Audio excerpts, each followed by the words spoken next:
Вторая победа над датской командой. Вологодские баскетболистки накануне провели игру на выезде с клубом СИСУ.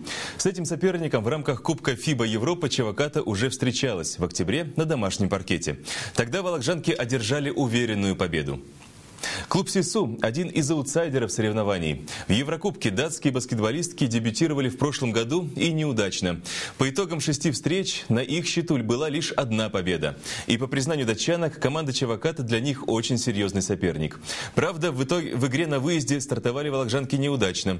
В первой четверти лидером оказался клуб СИСУ – 18-14. Однако во втором периоде датским баскетболисткам удалось набрать лишь 1 очко. На счету чевакаток – 23. Вологжанки вышли вперед и уже не позволили датчанкам приблизиться к ним. Итоговый счет 86-50 в пользу Чевакаты. Следующую игру наши баскетболистки проведут дома. В предстоящее воскресенье, 18 ноября, они встретятся с клубом УГМК из Екатеринбурга.